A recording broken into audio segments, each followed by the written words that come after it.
नमस्कार दोस्तों, आपका फिर से स्वागत है मेरे यूट्यूब चैनल में। दोस्तों, आज हम गांधी जी की बुनियादी शिक्षा योजना के बारे में अध्ययन करेंगे। तो बुनियादी शिक्षा योजना की क्यों आवश्यकता पड़ी और इसके लिए हम यहाँ पर डिस्कस करेंगे दोस्तों गांधी जी की बुनियादी शिक्षा योजना। ठीक है, जब हमारे देश में 1935 में भारत सरकार द्वारा अधिनियम पारित किया गया, 1935 अधिनियम है इसका नाम। तो उसके बाद सन 1937 में द्वैध शासन प्रणाली का अंत हो गया। ठीक है, उस समय सभी राज्यों में शिक्षा संबंधी कई समस्याएं थी। इस कारण 1937 में गांधी जी ने वर्धा योजना के अंतर्गत बुनियादी शिक्षा का प्रस्ताव रखा। ठीक है, बेसिक एजुकेशन का जो है प्रपोजल गांधी जी ने कब रखा? 1937 में रखा दोस्तों। अब इसके बाद देखिए यहाँ पर है बुनियादी शिक्षा के उद्देश्य। इसके क्या उद्देश्य हैं? जो बेसिक एजुकेशन है उसका पहला उद्देश्य है दोस्तों बालकों में देश की संस्कृति के प्रति दृष्टिकोण पैदा करना। तो बुनियादी शिक्षा ऐसी होनी चाहिए जो संस्कृति जिसमें विकसित हो। ठीक है दोस्तों, और सभ्य नागरिक बनाना। शिक्षा का उद्देश्य ऐसा होना चाहिए जिससे कि वो पढ़ लिख करके एक सभ्य नागरिक बने। विद्यार्थियों के श्रेष्ठ व्यक्तित्व का विकास करना। ठीक है, उनकी पर्सनैलिटी को डेवलप करने के लिए भी गांधी जी ने बुनियादी शिक्षा में जोर दिया है। और चौथा जो है उद्देश्य है दोस्तों छात्रों में आत्मनिर्भरता वाली शिक्षा प्रदान करना, जिससे बच्चे सेल्फ डिपेंड हो जाएं। ऐसी शिक्षा होनी चाहिए। ठीक है, और फिर बहुत इंपॉर्टेंट है बेसिक शिक्षा की विशेषताएं क्या हैं। ठीक है, बेसिक शिक्षा की विशेषताएं नंबर पहला है समन्वय पद्धति। इसका मतलब है दोस्तों जो शिक्षा है वो ऐसी होनी चाहिए जो कि क्या करे, समन्वयता प्रदान करे। अर्थात आधुनिक विदेशी शिक्षा पद्धतियों में समन्वय का आश्रय लिया जाता है। ठीक है दोस्तों, किसी समन्वय पद्धति में सामाजिक वातावरण का सहारा लिया जाता है। ठीक है, और किसी भी प्रकृति का। दूसरा है उद्योगों द्वारा शिक्षा। तो शिक्षा ऐसी दी जानी चाहिए जो कि उद्योगों पर आधारित हो। उन उद्योगों के अंतर्गत क्या होना चाहिए? कताई, बुनाई, खेतों का काम करना आदि कौशल जो है डेवलप होंगे बच्चे के। स्वावलंबन पर आधारित होना चाहिए दोस्तों। गांधी जी चाहते हैं कि विद्यालय अपना खर्च स्वयं निकाले। स्वावलंबन का मतलब होता है कि मतलब कि खुद वो खर्चा निकाले। और निरक्षरता तथा गरीबी व्याप्त थी उस समय, इसको दूर करने के लिए उन्होंने ये प्रस्ताव रखा कि जो शिक्षा होनी चाहिए वो स्वावलंबी बनाए बच्चे को। ठीक है, इसलिए वो आवश्यक था कि विद्यालयों में स्वावलंबी शिक्षा दी जाए। तो उन्होंने अपने बेसिक एजुकेशन में इसको रखा। चौथा है मनोवैज्ञानिक। तो जो शिक्षा होनी चाहिए वो मनोवैज्ञानिक आधार होना चाहिए शिक्षा का दोस्तों। ठीक है, जिससे क्या होना चाहिए बालक का जो है क्या होगा, मनोविज्ञान के अंतर्गत हम ये देखते हैं कि उसका आत्म प्रकाशन होगा बालक का, और जिससे उसका भावी भविष्य भी ठीक होगा। और कल्चरल बेस्ड होना चाहिए, सांस्कृतिक आधार होना चाहिए। इसका मतलब है क्या कह रहे हैं, बेसिक शिक्षा ही हमें कल्चर देती है। गांधी जी का मानना है कि बालक में जो भी संस्कृति और सभ्यता विकसित होगी वह बेसिक शिक्षा के द्वारा ही होगी। अगला है सामाजिक आधार। तो कहने का मतलब सोशल एक्टिविटीज़ भी करानी चाहिए जिससे बच्चे में सामाजिकता का क्या होगा, विकास होगा। क्रिया प्रधान शिक्षा। इसका मतलब है दोस्तों बेसिक शिक्षा को अनुभवजन्य माना है उन्होंने। ठीक है, कार्य के द्वारा ज़्यादा सीखता है बालक, तो इसलिए बेसिक शिक्षा में कार्य करते करते उसे ज्ञान प्राप्त होगा। इसलिए वह क्रिया प्रधान शिक्षा की विशेषता बता रहे हैं। श्रम का महत्व। तो बेसिक शिक्षा प्रणाली में क्या होगा, छात्र को लेबोरियस होना चाहिए और वह अपने हाथ से काम करेगा। ठीक है, काम करके उसमें क्या होगा, फिर श्रम के द्वारा उसमें आजीविका कमाएगा और स्वावलंबी वो बनेगा। ठीक है, और जिससे उससे मतलब बालकों में श्रम के लिए घृणा की भावना विकसित नहीं होगी।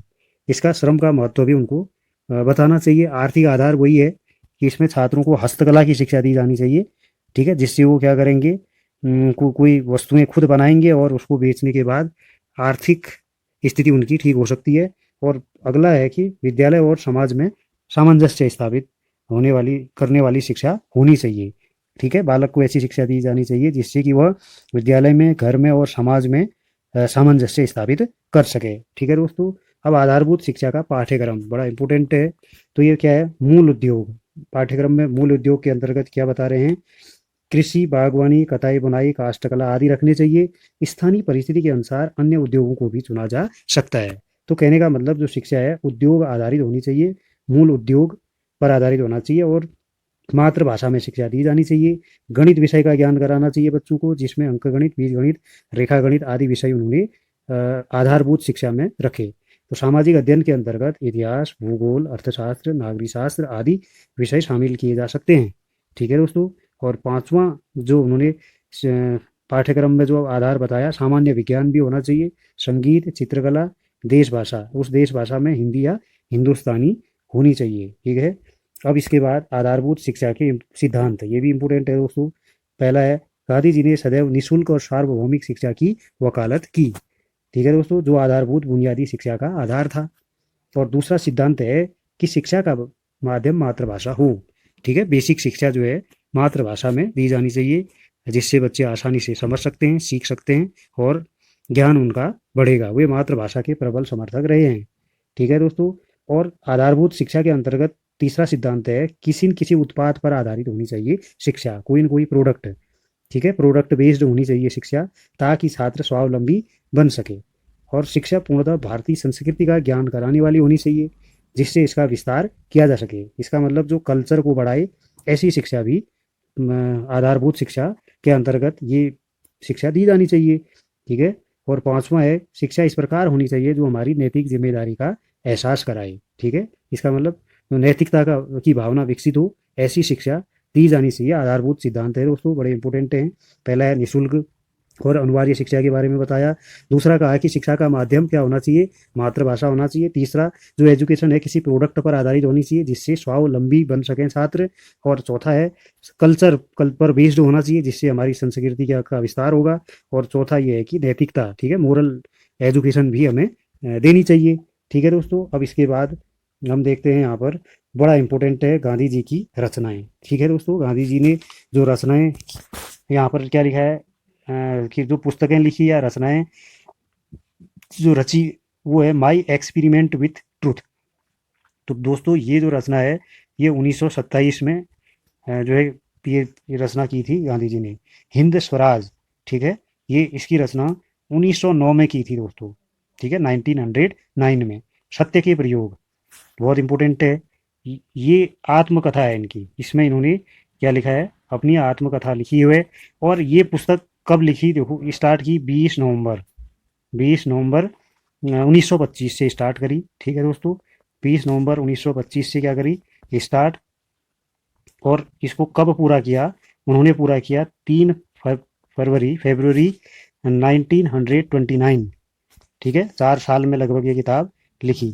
कब स्टार्ट की, 20 नवंबर 1925 में लिखना प्रारंभ किया। और ये कब उन्होंने लिखना समाप्त किया, इसका कब लिख सकी, ये किताब लिखी गई 3 फरवरी 1929। ठीक है दोस्तों। अब इसके बाद अगली जो उनकी रचना है दोस्तों, वो क्या है, मेरे सपनों का भारत। ठीक है दोस्तों, मेरे सपनों का भारत, इसकी रचना 1947 ईस्वी में की थी गांधी जी ने। और ग्राम स्वराज और सर्वोदय दर्शन, ये भी इनकी रचना है दोस्तों। और जो सर्वोदय दर्शन है, इसमें आदर्शवाद आदर्शवाद और प्रयोजनवादी विचारधारा मिलती है इनकी, आदर्शवादी और प्रयोजनवादी। ठीक है दोस्तों, इसका मतलब जो गांधी जी का जो शिक्षा दर्शन है, वो आदर्शवादी और प्रयोजनवादी दोनों दर्शनों पर आधारित है दोस्तों। ठीक है। अब इसके बाद हम पढ़ेंगे, यहाँ पर इंपॉर्टेंट चीज़ है गांधी जी के महत्वपूर्ण कथन, इंपॉर्टेंट स्टेटमेंट। तो पहला कथन क्या है दोस्तों, अपने विचारों के सिवाय कुछ नहीं है। गांधी जी का पहला जो स्टेटमेंट है, अपने विचारों के सिवाय कुछ नहीं है। दूसरा इनका कथन है, कमजोर कभी क्षमाशील नहीं हो सकता। ठीक है दोस्तों, शिक्षा जीवन की तैयारी है, ये इंपॉर्टेंट है, साइकोलॉजी पर बेस्ड है ये। उन्होंने अपनी फिलोसॉफी में भी ये बताया, शिक्षा जीवन के लिए तैयारी है। और चौथा उनका स्टेटमेंट है, धैर्य का एक छोटा सा हिस्सा भी 1 टन उपदेश से बेहतर है। धैर्य का एक छोटा सा हिस्सा भी 1 टन उपदेश से बेहतर है। ठीक है दोस्तों। अब हम इसके बाद नेक्स्ट टॉपिक अगले वीडियो में डिस्कस करते हैं दोस्तों। अभी के लिए इतना ही।